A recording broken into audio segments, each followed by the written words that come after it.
there was an article that Dr. Alicia and I read today in Moguldom Media. And Moguldom, shout out to Moguldom. Jamarlin Martin was the founder of Moguldom, and he's a friend of mine, and I like the guy a lot. And they basically laid out a lot of information about Black marriage, Black love, and Black relationships that you may not be aware of. They really went out of their way to defy a lot of the myths that you have about Black men and Black women, hating each other. I don't know. Give me a yes or no if you think that the perception of Black love and Black relationships is pretty negative. Yes or no if you've noticed that. I don't know if you guys have noticed. Alicia, what do you think? I mean, what do you think about media's perception of Black love and relationships? Yeah, well, it just looks like from the article we read that they're trying to portray Black marriages as being very common among a certain income level, right? So wasn't it women who have a college degree and who make a certain amount of money are 70% more likely to be married? Oh, we'll get to the stats in a second. We'll get to the stats. But I want to talk about the perception, right? Okay. Like when I watch TV, give me a yes or no in the chat if you guys have noticed this. But when I watch TV, it seems like in every Black relationship, there's either some boy, girl stuff going on, or there's, maybe people are single and loving it, right? Like I'm a single mom with no hope of ever getting married, and that's the way my life's going to be no matter what. Or there's some crazy chaos and drama, or they're marketing interracial relationships. That's what I noticed. Like the percentage of those relationships, interracial relationships they put on TV, I don't think it's consistent with what's actually happening. What do you think? Yeah, well, that's what I was trying to get to. I think that what this article does is kind of shatters those myths that we see on television. And especially it talked about interracial relationships are not very common at all among high earning individuals. That's not what you see on television. Yeah. Well, I know you got me watching Star Trek because, you were showing me Captain Sisko and the fact that he had this romantic love for a Black woman. He had a great relationship with his son. And it wasn't until you showed me that I actually realized how rare it is to see that kind of thing. Yeah, you've never seen it before. You talk about Black fatherhood, you will find it in Star Trek Deep Space Nine. If I had all the money in the world, I would buy a television station and I would play Star Trek Deep Space Nine, all 7 seasons on constant rotation. That alone would make an impact on shattering what we think about Black relationships and Black fatherhood. What a great father.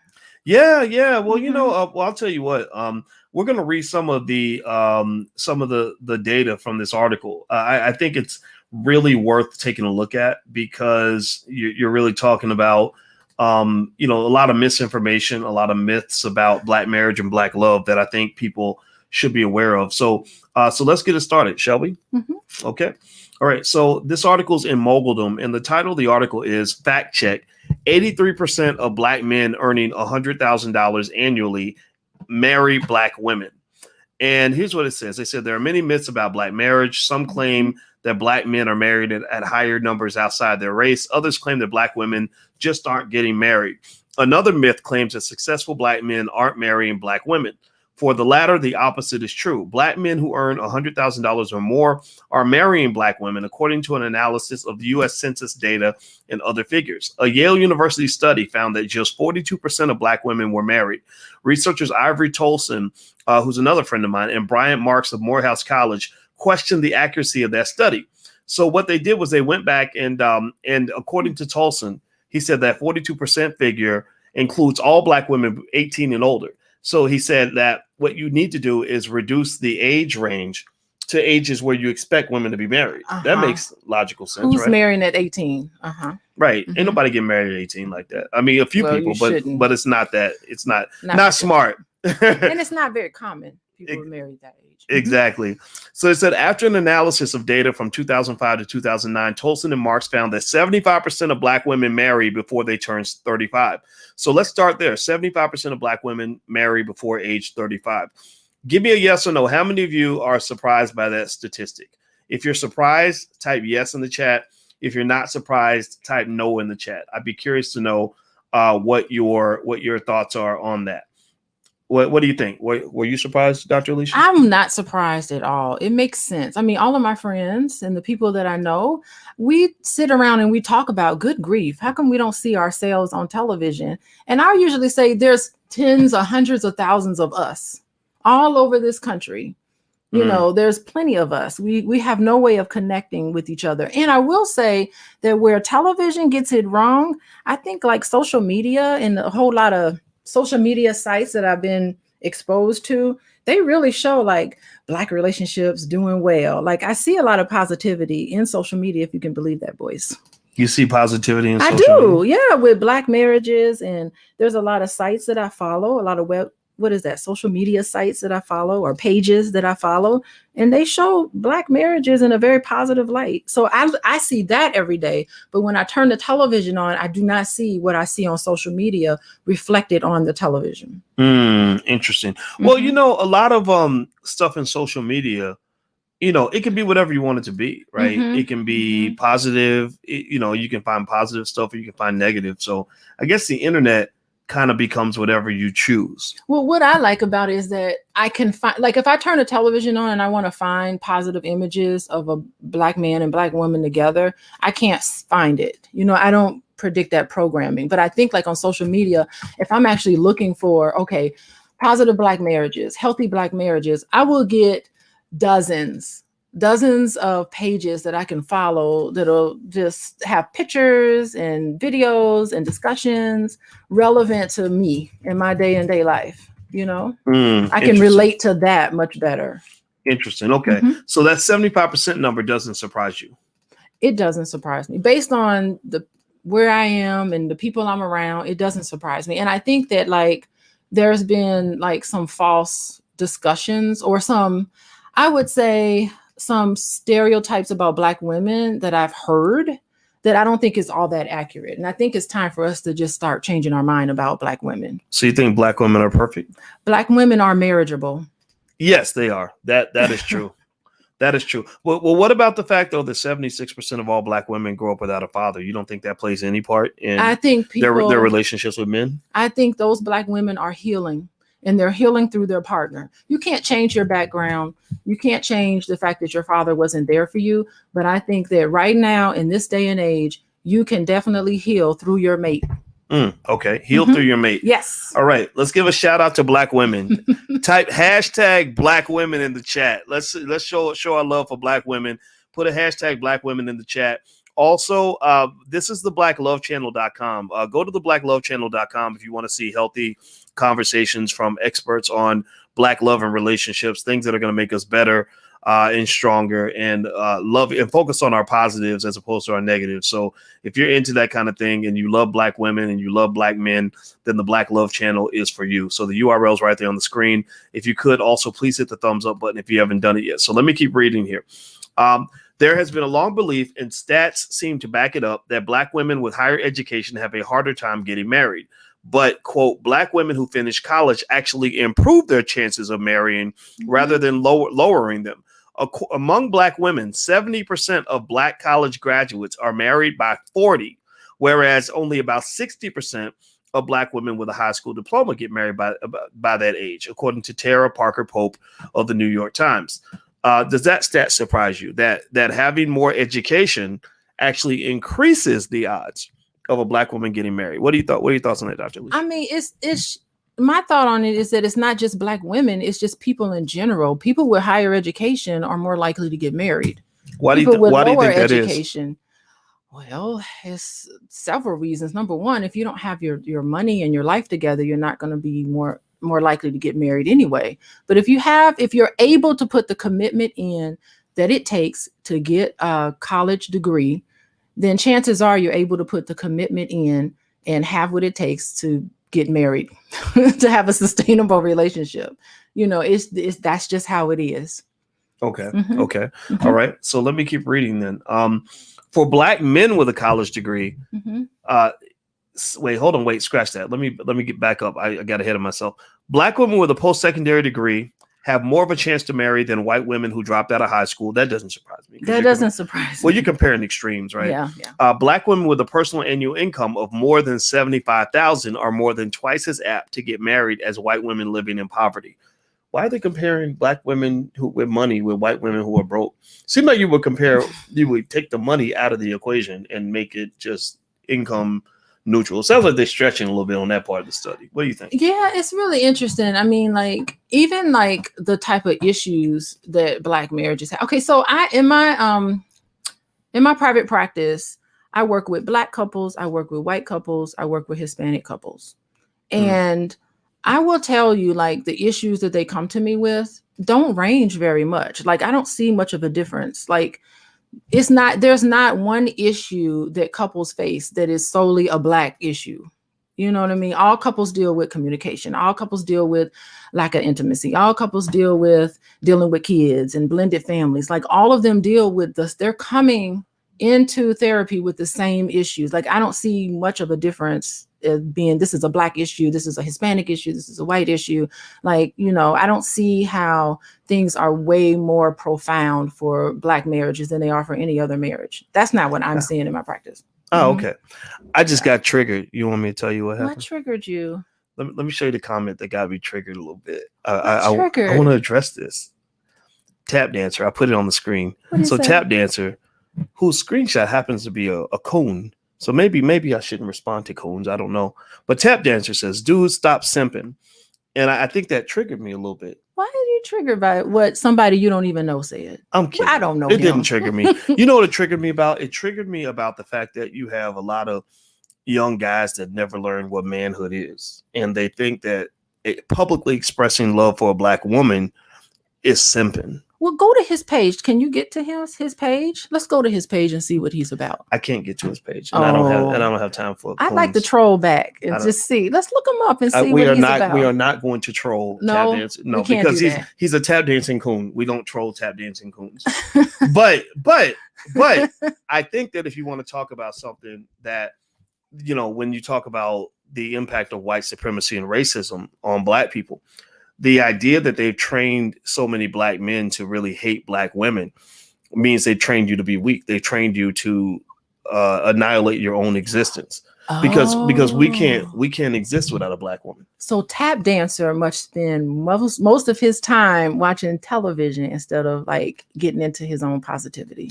Well, I'm not really talking about him anymore. I'm not talking about tap dancer either. Yeah. I'm talking about people like tap dancer.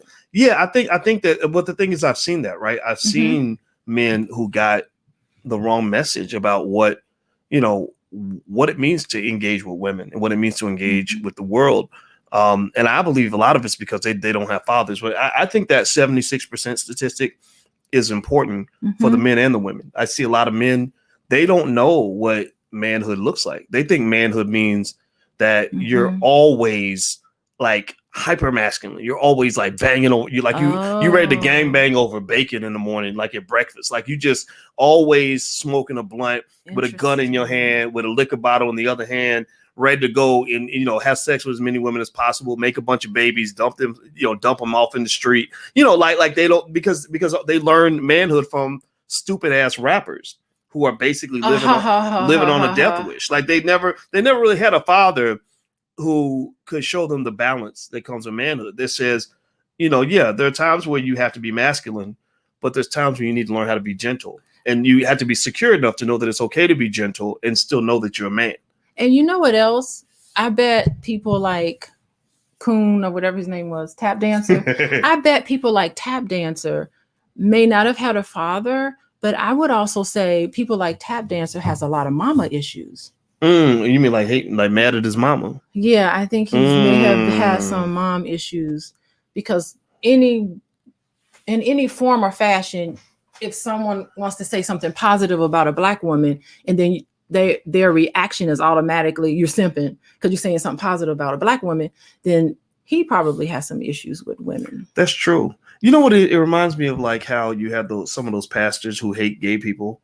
And then turn around, they're gay. Yeah, it's because they're secretly gay. Like they secretly want to take it in the butt. So they're like mad at anybody who's gay. Oh, so what you're saying is that if you're on the internet and you have an issue, then you need to look at yourself. If you get triggered if not necessarily triggered, but if you hear people saying positive things about Black marriages and you get triggered, then there's something with you that topic triggered you. It could be a mama issue. It could be you've been burned in the past. It could be something that triggers. I think that what it means, it doesn't mean necessarily you have a flaw. I think it means that you have something heightened your sense of your need for security. Like you suddenly got jolted because you've been traumatized in that area. Yes. Right. So a lot of the men who really hate women, like are really mad at women, it's because they've been body slammed by a woman emotionally. Yeah. Like they've been emotionally body slammed and haven't been able to get over that to at least know that all women ain't the same. And that you always, no matter who you are, male or female, you got to watch out for predators. Like I think, like for example, think about a woman who maybe was sexually assaulted and never got help for that. She might have an issue and a fear of men all the time. Like if a man walks up and even says hello to her, she might get jolty because she doesn't want to go back to that place. Well, I think a lot of men that have been emotionally violated, right? Maybe somebody emotionally or physically. It could be physical too. Yeah, physical too.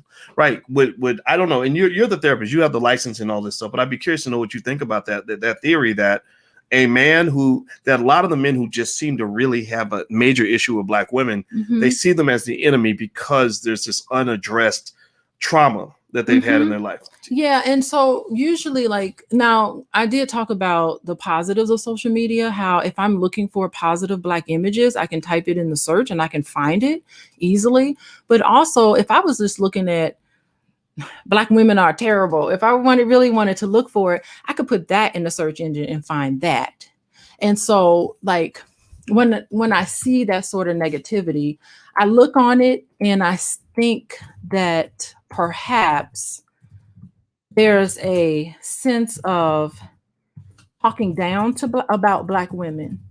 And in order for you to talk down to somebody means that you do have to think that you're better than that person.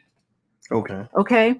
And underneath a lot of that is a trauma and a hurt child. Underneath a lot of that, it is a hurt child underneath that, because really, if you weren't traumatized by it, then you wouldn't have the need to have a one-up. Oh, I'm better than you. You would not have a need to have a one-up. You can be more loving and accepting. That's what I found. Well, I definitely know that loving anybody, or being open requires vulnerability.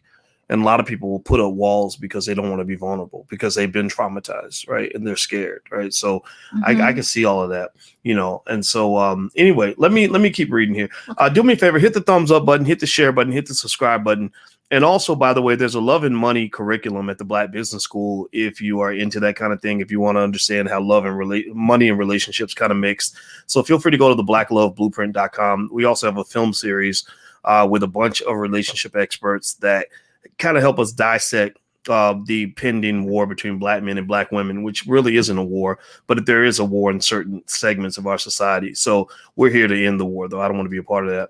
So I'm going to read more to you. They said, so this is from Moguldom. And Moguldom also says that for Black men with a college degree, 76% are married by the age of 40, according to 2008 data. Just 63% of Black men with a high school diploma get married. Does that surprise you? That doesn't surprise me at all, especially since Black men in particular will get married if they feel financially secure. They will look for somebody if they feel financially secure. They'll feel like, okay, now that I have a college degree and I'm established in my career, now I'm ready to settle down and have a family. Okay. For sure. Yeah, that makes perfect sense. Okay. Here's another great one. I think this will be fun. Okay, which one is Jojo this? Says Boyce Watkins. My name's spelled Boyce. Learn how to spell Jojo. He says, Boyce Watkins, he marrying a baby mama. So you're a baby mama, apparently, according to him. You the king of simping. Why you didn't marry her when you was 23 years old? You 50 years old now. You getting the leftovers. Okay. Yeah, why didn't you marry me when you were 23? What's going on? I don't know. Maybe it's because she had a husband. But I didn't have a husband at 23. You know what? When I met you at 23, you were the most beautiful woman that I'd ever seen in my life. And basically, I was her friend in college, and we were very good friends in college. And then we ended up being friends, and she got married. She married someone else and was married for a really long time. And we started dating about 4 years ago. So, and we were going to get married in 2020, and then COVID kind of pushed that back. And so one of the things that's interesting about JoJo's comment, because I want to make sure he's heard. I know he's trolling, but I think it's important to hear that, because I think these kinds of discussions can be had. That's okay. Is that, I really want to encourage guys, and I think people know this, but I want to kind of challenge that narrative that's out there, which I think is just not true, that being in a relationship with a woman with a child is somehow a bad thing, that somehow a woman with a child is less worthy than a woman that has no kids. And I think I take that a little bit personal, because my father married my mother, and he was a handsome man. There were lots of women out there, and he could have had a lot of fun, but he wanted to be my father. He met me and he fell in love with me, and he loved my mother very much. My mother was a looker. She was a very pretty lady, and we were a package. Like, we were together, and I didn't have a father really directly at that time. And at least I know he wasn't there when I was born. And so, I honor the fact that he was man enough to step up and take care of me. And the thing I think I hope guys will consider is that, kids are fun. Like, if you like kids and you're a decent person, then children can add so much. Like, I love the kids. Like, I just, we co-parent with their dad, and I can call them anytime we have any issues with the kids. The kids are better off because they have 3 great parents that care about them. And I just, having the kids actually made it more appealing to me, because I like children. And maybe you don't want to necessarily start over and have a newborn baby. It's kind of nice when the kids, like, you're like, okay, we got 10 years and then they'll be out of the house. So I'd like to get your thoughts on some of that. That's my perception. So I would just say to guys that buy into this idea, and ladies too, that somehow because you have a child, you are a less viable option. I think that's a bunch of BS, because because there are some really crappy people that have no children, and there are some amazing women who happen to have a child, or men too, who have children, right? Who are good people. And children are not some sort of toxic asset. Like, they're not some sort of burden. Like, a good child, a well-behaved child is actually a blessing. I mean, what are your thoughts? I got a lot of thoughts on that. I mean, for me, I guess I can talk about me. It's a difficult decision to end a marriage. You know what I mean? It's like something that you might not hoped would ever happen. And, I took it upon myself to just say, you know what, Alicia, being happy is what's more important. And so you could just be a single mom for the rest of your life. Like, I really believed people like that, like, who left a message or whatever. I really believed that, like, I was no good, because here I am with these children. And I would just basically was like, okay, I'm fine. I'm okay. I'll just be a single mom. Financially, I was okay, so I didn't really need anybody to take care of me financially. I have my own career. I had my own thing going on. And so I really did. I have to be honest. I really used to believe that. Like, I used to, back in my 20s, I used to say, I ain't marrying nobody. I'm not dating anybody with no kids. How naive am I? I'm going to eliminate men just because he has a child. I'm not going to do that. Like, so I used to feel that way, but I'm much more mature now. And I know better. And I know, and I think, like, I believe the myth, the things that we're talking about in this article, they don't surprise me now, but back when I was brainwashed, it would have surprised me. Back when I was brainwashed, I would have said, oh, dating somebody with kids is terrible. Back when I was brainwashed, I wouldn't have realized that a blended family can be just as healthy and just as nurturing and just as successful as any other family. And I wouldn't have realized how common blended families are, by the way. I'm much more wiser. I'm much more mature. I'm definitely a better wife now, or will be now, than I ever would have been. I know who I am a little more. You just experience things and you've been through things, and I realize what's important. So I really do think that we are probably very lucky because the kid's father, I had one baby daddy who had children with one person, and I was married to him, but he's a remarkable person. Yeah, you know, I picked a really wonderful person. And you know, I'm not even trying to sugarcoat it. Like, it really, I couldn't have asked for a better scenario.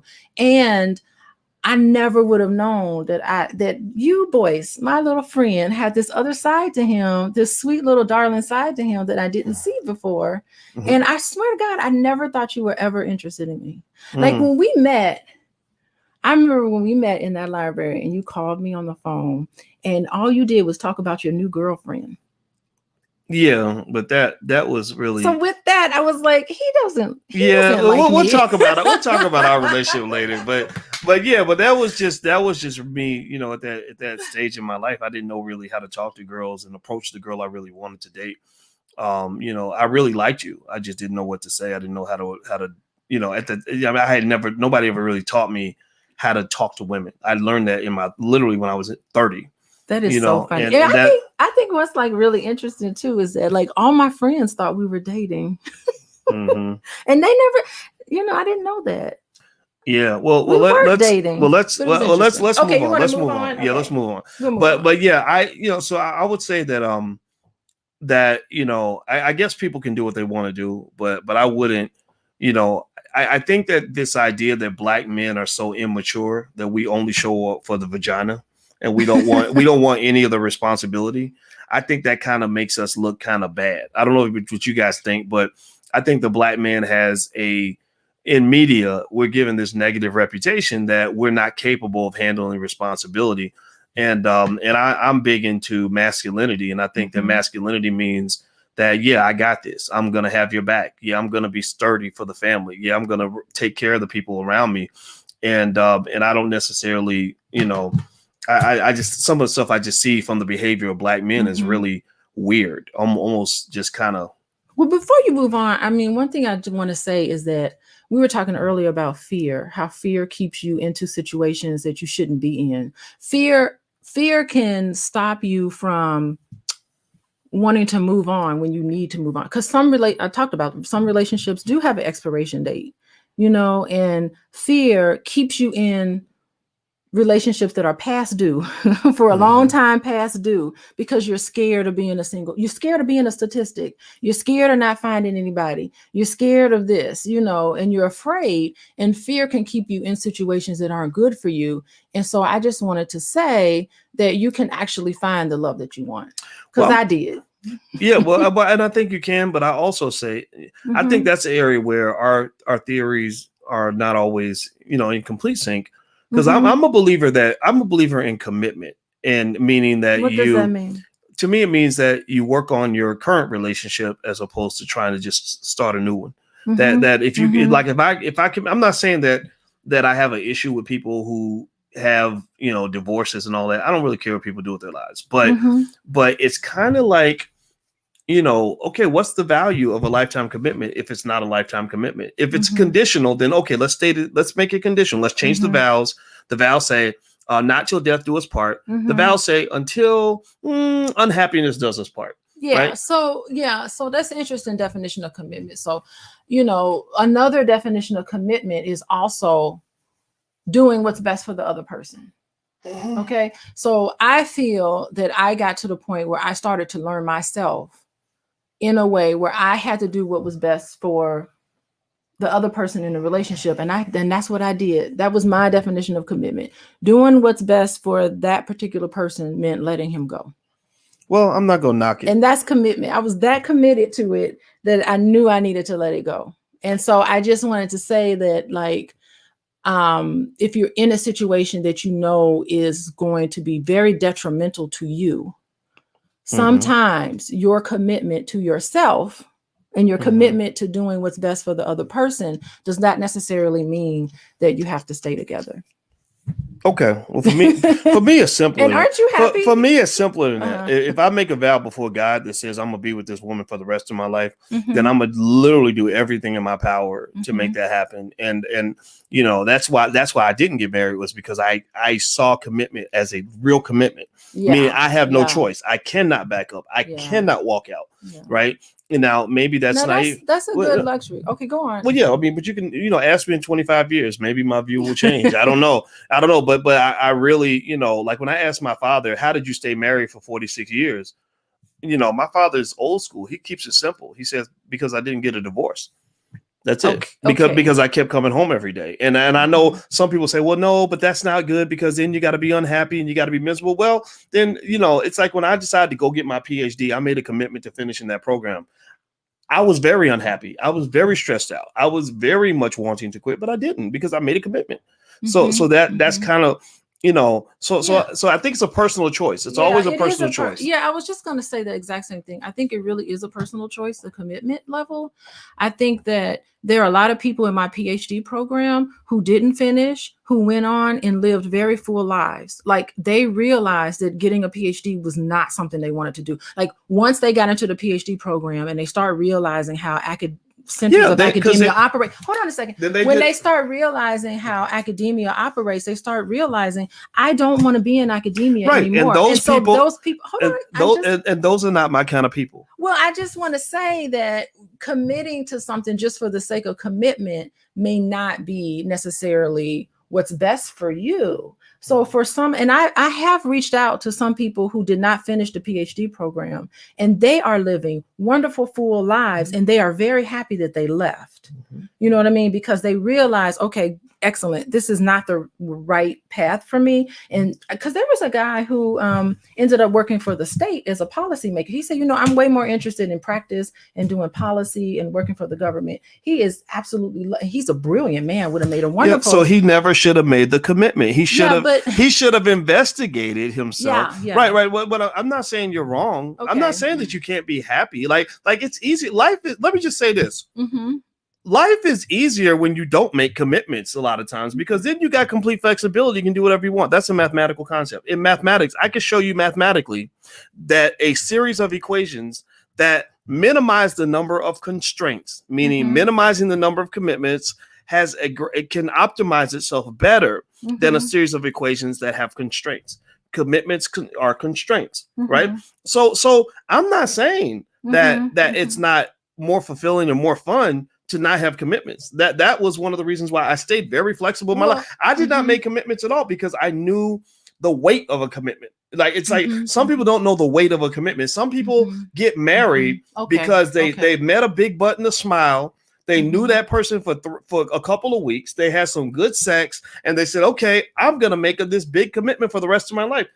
I don't think that's how you should go about living your life. That's what I'm saying. I think that people they do it too fast and they don't think it through. Then next thing you know, they're like, oh, well, sometimes commitments change. Blah, blah, blah. Yeah. Because you wasn't really about that life from the jump. Okay. So in that following that train of thought, I would have to agree with you, because I think that I probably should not have made the commitment to marry the person that I married then. You know what I mean? Because maybe there was some blind spots that I did not see. Yeah. Perhaps that's what it is. You know what I mean? Perhaps I didn't think it through. Perhaps that showed upon, because I was in my 20s. And so perhaps that was a poor reflection on my decision making. So in that sense, you're right.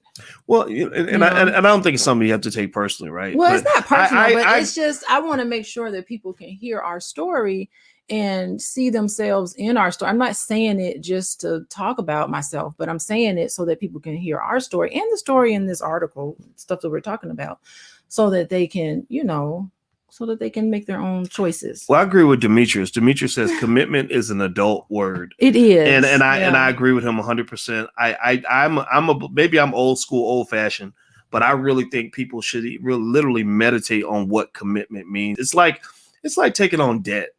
Like I got a cousin, he'll gladly sign any piece of paper to take on. If you offer to loan him $1 million, he'll be like, sure, I'll pay you $1 million.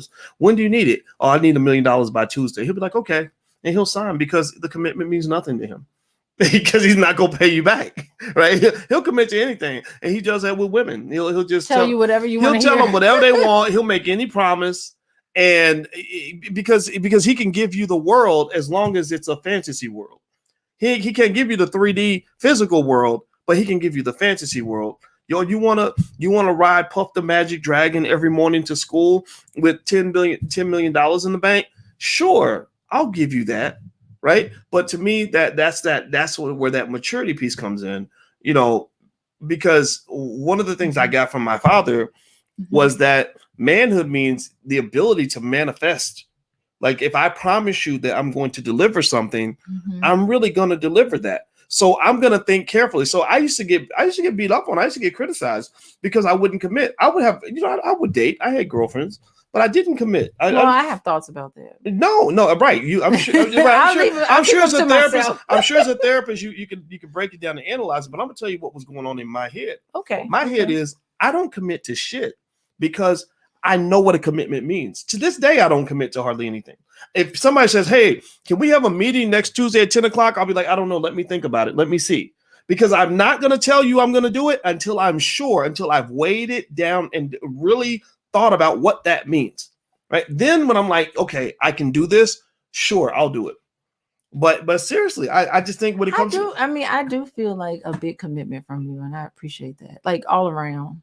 Yeah, like I love that about you. Well, marrying you is not something I was gonna just do. Like I really was okay with going the rest of my life without marrying anyone until my situation met a certain threshold.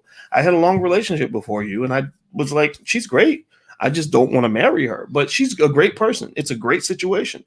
I just don't think I want to make that type of commitment. So literally, and that's what makes me a little bit different is that a lot of people do things on autopilot. They do it because everybody else is doing it. Oh, I'm gonna get married because everybody else is getting married. I'm gonna have a baby because everybody else is having a baby. I'm gonna do this because everybody else is doing. I don't do that. I've never done that in my life because I find that the greatest pathway to unhappiness is to let other people tell you how to live your life. Shall we continue with the article? What do you think? I have a lot of thoughts, but I'll let you continue with the article. You know, I have a lot of thoughts. I'll let you continue. She sat there and gave me a blank stare for about. I have a lot of thoughts. I really do have a lot of thoughts, but I'll let you continue. Yeah, well, there's a lot of thoughts. You know what? People have a lot of thoughts about me, and the thing is, what I've just concluded is that the thoughts that matter are what I think about myself. And I'll tell you what. I will tell you what. I have been a very happy adult. I have okay, never... continue on with the article. Okay. All right. A very happy so let's read article. More. Here's the point about income. It says when it comes to income, there's been a long belief that Black men marry outside their race when they become successful. But it seems that successful Black men marry Black women. After an analysis of census data, Tolson and Marks found that 83% of married Black men who earned at least $100,000 annually married Black women. The same is true for educated Black men of all incomes. 85% of Black male college graduates marry Black women. Generally, 88% of married Black men, no matter what their income or education background, have Black wives. So that's interesting because that seems to contradict that myth and that lie that, Black men just don't like Black women, or they get a little bit of money, they don't want to be with Black women, or that all the Black men are just chasing Becky. What do you think? I'd like to see what it was like 10 years ago. I'd like to see it like what are the trends? Is it getting that more and more Black men are dating Black women or marrying Black women, or are the numbers getting larger or the percentages getting smaller? I'd be interested to see what it would be over time. Because I remember like when I was little, a lot of those football players, they were all marrying blondes. They were all marrying, and I don't see that anymore now. Yeah, that's a little weird. Yeah, don't you remember that? Like basketball players and football players. I know when I was in college, all those basketball players and football players were dating white women. But I don't know if they married them though. Maybe it was something that they did in college. But that was never, and that was never my problem. I never had an attraction to white women. It was always easy for me to be loyal to Black women because I always thought Black women, I just always thought they were superior. Like I just, like they got the curves a lot of, and stuff like I like curves, and stuff like that. And I just didn't see any other women that look like Black women. The only women that look like Black women were actually just the Black women who speak Spanish, Latin women. Yeah, some of the Latin women, could actually compete with Black women. But, as far as like white women and Asian, no. Let me show y'all a picture. I'm gonna show y'all a picture of this gonna make y'all laugh. Here is a picture. It's on my Twitter. You know what? This is an old picture of me and Alicia. I regret that I gave you that picture, Boyce. I love this picture. I think this is a great picture. Don't you remember that trip? Yeah, it was really fun. It was epic. Yeah, we went to. This is from 1999, and we went to New York together. And that was my first time in New York. Was it yours? Maybe you had been there. It wasn't my first time in New York. It was my second time, but I had just gone for the first time that same year. Or sorry, I think we went in 1999 together, and my first time was 1998. Look at that. That's right. Look at that. Yeah, that's crazy. Look at you with that hair. I know. I don't know what year the hair left. I don't. Because I went to visit you in Ohio State a year later, and you did not have hair. It didn't look like you did. Really? Yeah. We got video from that. We got. Yeah, we have to go through the video, Boyce. Yeah. Oh my gosh, what a trip! Mm-hmm. And it's we slept in the same hotel. Yes, we did. Oh, the same room. Not in the same bed. Not in the same bed. Well, there's three of us. What would have happened if you would have been like, come on over? I wouldn't have done that because I had respect for the man you were dating at the time. I wouldn't have come over. Yeah. Well, you know, I didn't, you know, that was, I didn't want to be accused of toxic masculinity. You were a gentleman. Well, you know, you were a good friend. You were an excellent friend. You were my favorite friend, Boyce. Well, I've always had respect for you. You know, I think that's important. Okay, continue. So a study found in 2015 that 75% of recently married Black men were married to Black women. There is a lower marriage rate for Black women living in urban centers where lifestyle and cost of living appear less conducive to marriage and family. Mm-hmm, interesting. Mm-hmm. So women who live in cities have a harder time finding a husband. Well, you know what? I will say that, you know, like I lived in the city, and like most of the other Black women who live in the city, you get married and you have a child, you're moving out of the city. You know, it's just not very family friendly. Like I love living in Chicago because I did city stuff. You know, I go hang out at the bars, or I hang out at the clubs, or, you know, take advantage of the lakefront and all that great stuff. But like once you settle down, get married, and have kids, like you need like safety and parks, and like your needs change. So you move to the suburbs. Yeah, nobody wants to, like, I mean, I don't know. I don't think I'd want to raise kids in like New York City or something. Yeah, it's just not very conducive to family. So that makes perfect sense. Yeah. Okay. So here's more. Now, this I'm sure you have something to say about this. They said dating for Black women in the U.S. can be difficult. Single Black women are faced with a parade of racist stereotypes that were angry, overbearing, lazy, prudish, hypersexual, and emasculating all at once, NPR reported. What do you think about those stereotypes? Yeah, I mean, I see a lot of that thrown at me, you know, and it's just like, it's bizarre, you know, because I'm not being angry. I'm just stating my point. You know, I'm not being, what are the words? Pull the article. Oh, the words? Yeah, the words are angry, overbearing, I'm not being overbearing, lazy, prudish, hypersexual, emasculating. Yeah, I mean, I don't think Black women are being that way at all. They love hard. Black women, all Black women I know love hard. Like you ain't never been loved till you've been loved by a Black woman, you know, because you're going to feel it. Well, shout out to Black women. I agree with that. Well, you know, the weird thing about a stereotype, though, is you can always find somebody that's going to fill the stereotype. Like if I believe all Asians are tall, I can find tall Asians and put them all on TV and make everybody think every Asian is 6'5" or taller. Right. And so I think that so obviously the stereotypes are dangerous because the stereotype infects the perception that people have of other members of the group who don't fit the stereotype. Right. So you get infected by the stereotype. Like, so if all white people do is promote Black men who are gangster, thug, killer, drug addicted, you know, like hate Black women or whatever, then when somebody meets me, they might mistake me. It'll be a case of mistaken identity. They're going to assume all these things about me based on what they've seen in the media. And I think that Black men and Black women are both impacted by this, which is why we need more Black owned media. What do you think? Yeah, and also the Black whore stereotype, you know, that comes from slavery. And Cardi B. Well, it comes from slavery. So, you know, a lot of Black women in the media who are chosen, I mean, you've talked about this a lot. A lot of the Black women who are chosen in the media fit one of the four stereotypes. The four. What are The four? four. Well, you just named him. It's the angry it's the angry black emasculating, woman stereotype, hypersexual stereotype, the welfare queen stereotype, the gold digger stereotype, and what's the other one? The mammy. You know, the mammy stereotype. So those are the stereotypes that, you know, turn the TV on and every black woman you find will fit into one of those four stereotypes. Well, you know, the worst things about stereotypes too is that there are a lot of our people who don't know who they are, right? So they get who they figure out what it means to be black or what they think it means to be black by watching TV, which is filled with stereotypes. So then it becomes a self-fulfilling prophecy.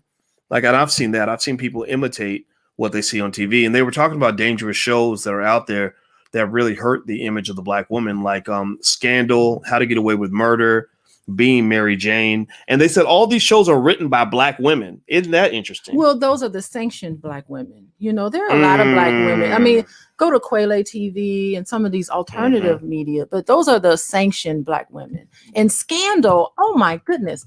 A lot of my friends were watching it. And I could not get through the second episode. I got through a little bit of the first one. And by the second episode, when she cussed out that black man, what was her name? Olivia Pope. Is that her name? Anyway, when she cussed out that black man who was a security guard at the White House and she told him off, I turned the TV off. I was done.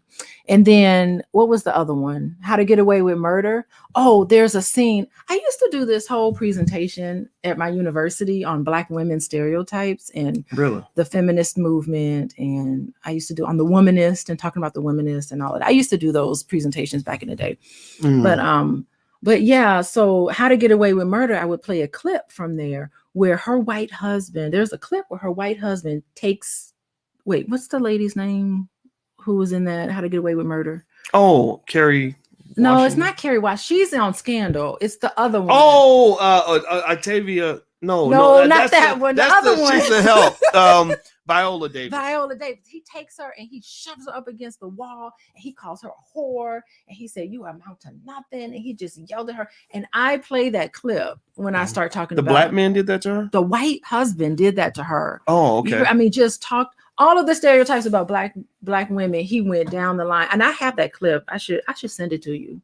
Anyway, so I used to show that how the stereotype. I did a whole module thing on that, but anyway, and like that, and I was just done with it. Like, I'm done with television. I turn that thing off. I don't want to see myself like that because it has an impact on my subconscious mind. Interesting. Yeah. So, well, you know what? Well, give me a yes or no. How many of you watched that show, How to Get Away with Murder? Give me a yes or no. And by the way, while you answer that question, I want to let you know I put the URL for or the information for Quayle TV. We mentioned Quayle TV. I actually met the founder, who's a wonderful black woman who created. She's actually the cousin of our wedding planner. We didn't even know that was random. The Quayle TV? Yes, she's Charlene's. Hold on. She's her cousin. Well, you know, she's my good friend's sister. She's the sister to my work buddy. Oh, at my university. Oh, then maybe I got it wrong. No, maybe she's not Charlene. Maybe she's not her cousin. Okay. Anyway, so Quayle TV is kind of the black Netflix, and that's where actually some of our movies. We've made movies. We have Boyce Watkins Films. We actually put films on Quayle TV, and it's really good.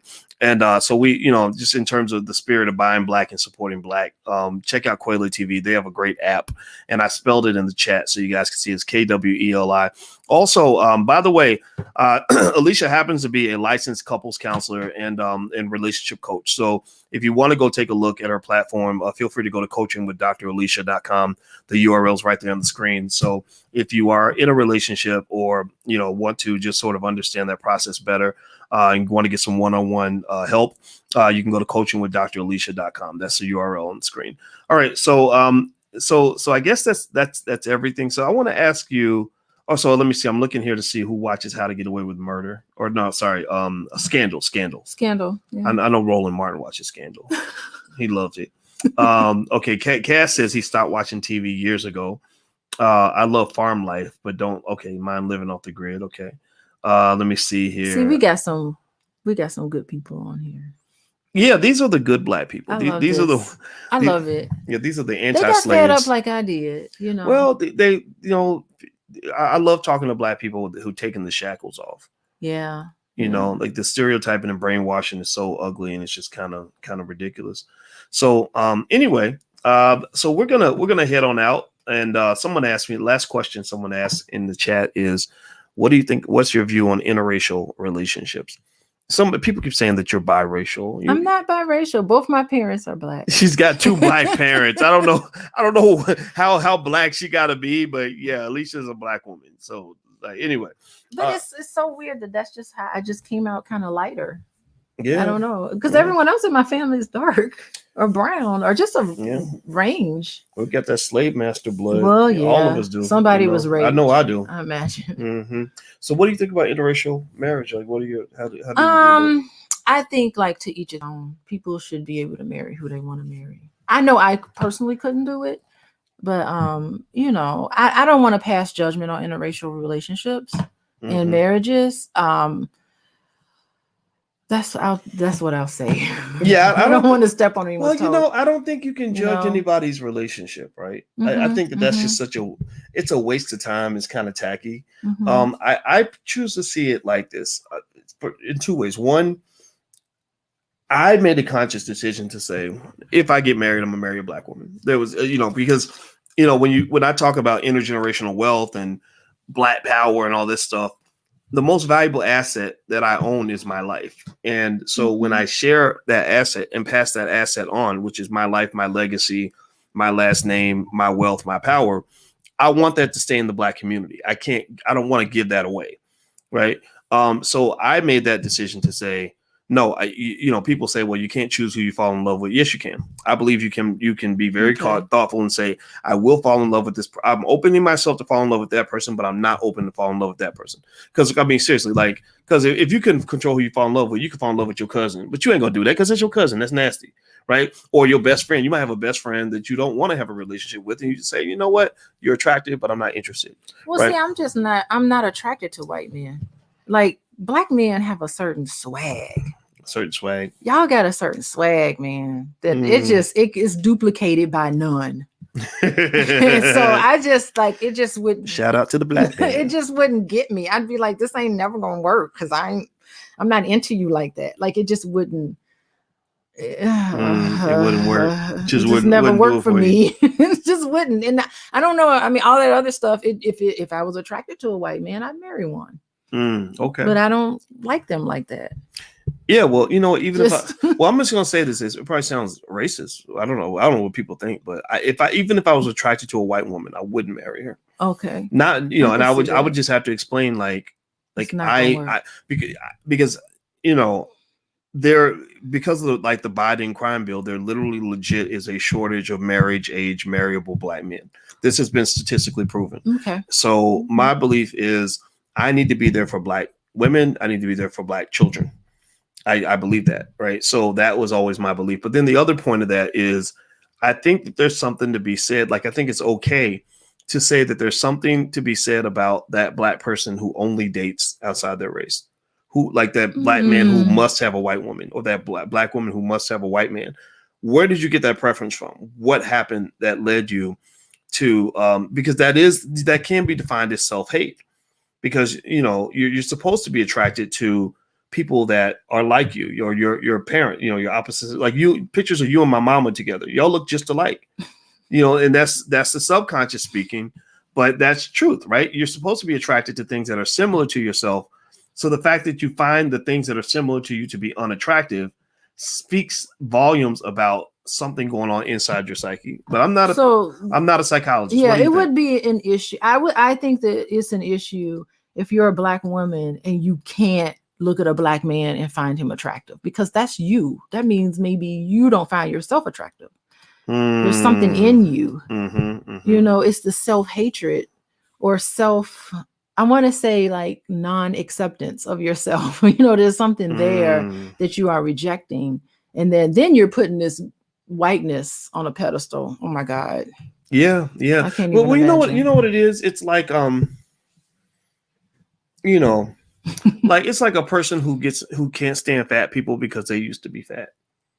And it's like, I was fat and my fatness was a bad thing. And since I got rid of my fatness, I'm angry at anybody else who doesn't understand that fatness is a bad thing. So why are you comfortable being fat? Right? Maybe who knows? I mean, because I thought about that when I had that whole Lizzo controversy.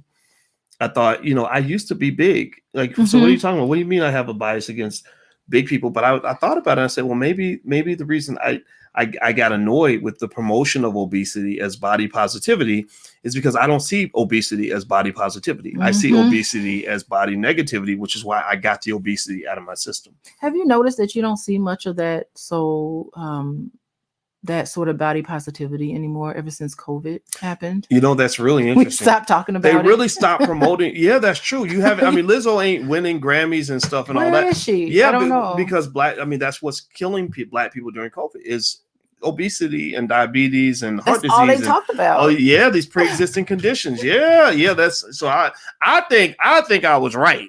I think that I actually had a point.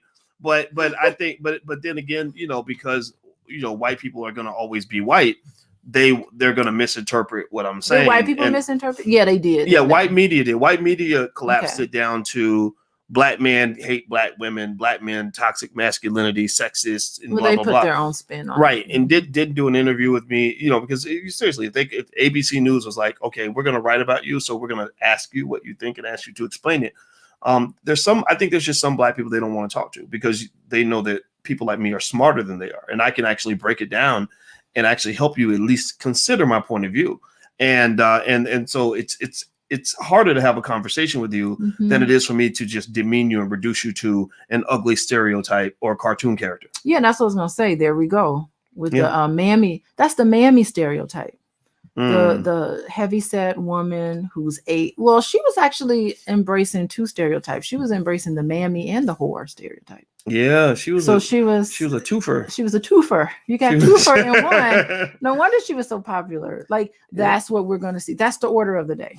Well, but it's not. I don't want to be hating on Lizzo or anything like that. I just think, and I think she's so talented. And you played the flute. Right? I did, but you didn't have to twerk while you were playing the flute. You just played the flute and you were good at it. And why can't there be enough? Why can't a Black woman just be talented at what she does? Why we gotta do the whole circus act at the same time? Like I don't get that. Like you look at all these images, and it's like they're like, okay, we love you. We don't love you because you're talented. We don't love you because Black Lives Matter and we want to see Black people do well. We love you because you take pictures like this and you twerk in front of white men and you do outrageous things on TikTok in order to get attention. And I thought that was unfair to her. Oh my goodness, she's totally naked right there. That is naked. Really something. I guess they say when you see the nipple. I wonder what her staying power is going to be if she's going to come back. You know what I mean? Or is she just like done? Well, you know what? I give her props because she's actually online, talking about trying to lose weight. Yeah, she the kids were showing me that she was like eating vegan and trying to eat healthy, and she's exercising. So yeah, and maybe I think you that's got good. to her, Boyce. Well, I knew I got to her when the whole controversy started because she responded to me, and I tried to explain that. Some people understood. Sometimes I say things and I talk over people's heads. I can't help it. I'm not going to dumb down the conversation, because I don't think Black people are dumb. I just look for smart Black people. That's why I literally tell people when they come to my platform, this is for intelligent Black people. So you either have to be intelligent or want to be smarter because I'm going to challenge your thinking. Well, today I was talking about LeBron James and that whole thing with Courtside Karen, and I was saying, I get what LeBron was doing. I thought it was okay. It was cool that he told her off. He shut her down, but maybe he should have just ignored her. He tweeted her, didn't he? Yeah, like there's a part of that where when you just acknowledge somebody, you're elevating them. You're elevating the status. So when they're letting them know that that they got to you, right? So that's a win for them, right? So when I put out a tweet and somebody said, "Oh, Lizzo went off on you today," I'm like, oh, wow. So you mean Lizzo went off on me in front of her 10 million Twitter followers? Okay. Well, what people don't know is that I got another 10,000 followers just because, everybody ain't going to agree with Lizzo. Like there's a whole bunch of people who suddenly were like, oh, well, who's this professor? And then they went to go look me up, when they wouldn't have done that if Lizzo had not shined the light on my existence, right? So I think if I were Lizzo, I would have just ignored me. But the reason she didn't ignore me is because she knew there was an element of truth. There was an element of truth. And I'm sure deep down inside, she wants to be healthier. I think she does. Yeah. And I love, I really want to see her do well. And I want to see Black people do it. I want to see Black people live. I want to see us, you know, and prosper. I would like for Lizzo to know that her talent is tremendous. Like, she doesn't have to. Why do you have to do that? You don't have to do that. Let your talent and your voice and your music speak for itself. You know, I agree with that. I agree. Okay, so anyway, so we're just talking about a little bit of everything. Rambling on? Is that what it is? Well, we are, but you know, I think I learned a lot from you, so I enjoy talking to you. You know, you got heated there with that whole commitment thing. Well, that really got you. Well, certain things, you know, I'm a principled man. There's certain things that I just, you know, you're not gonna knock me off that perch. Period. Oh, look at you. Okay. Nope. Can't nobody knock me off certain perches. Right. That was kind of sexy, I gotta tell you. Oh, you thought that was sexy? Yeah. Oh, thank you very much. I love that. Oh, wait, is that too much? Yeah, that's okay. I think they know you like me. I do like. Well, one of the internet conspiracies was that you really didn't like me. You were just pretending. Unbelievable. Yeah, that was one of the conspiracy was. Oh, I didn't even know that you on that engagement video when we got engaged that you were deliberately standing away from me and pretending to like me. You know, Boyce, I was so floored. Like, I knew, like, I kind of knew, but that was just like, no way. Oh my gosh, what a day. Well, you know, we got to take our pilgrimage again. I want to go back. Yeah, we got to that library. Yeah, the library where we met. That's where I proposed to you, in the same place I met you a long time ago. You are so romantic. Well, it was important. It was I had to go full circle, you know. Yeah. And that was and you did great. I appreciate that. Thanks for saying yes. Oh, of course. I kind of knew you would say yes. Yeah, of course you knew. I wasn't gonna jump out there without you. I feel privileged because you have been single for so long that there was something in me that made you want to make that commitment to me. And that, like, every day I think about that. Well, not every day a man gets to marry the woman of his dreams, you know. Aww. So yeah, I'm blessed, and I don't waste my blessings, so I don't take them for granted. Oh, you're so sweet. Well, let's end this podcast and let's go to bed. All right. Okay, Black people. Well, it was fun talking to you. Thank you for joining us for this conversation. Make sure you subscribe to the Black Love channel. We actually have a reality series we do. You can check out some of the stuff there. And also, in addition to that, if you want to just take a look, Alicia is a couples counselor, so licensed and everything, and she's also a full professor of social work. So if you are in a relationship and you want to get some help, she's really good at what she does. So there's her URL. Feel free to go take a look. So I'm out of here, guys. Have a good night. Thank you all for listening. Hit the thumbs up button on your way out if you could, and we'll be back real soon. So take care. Bye-bye.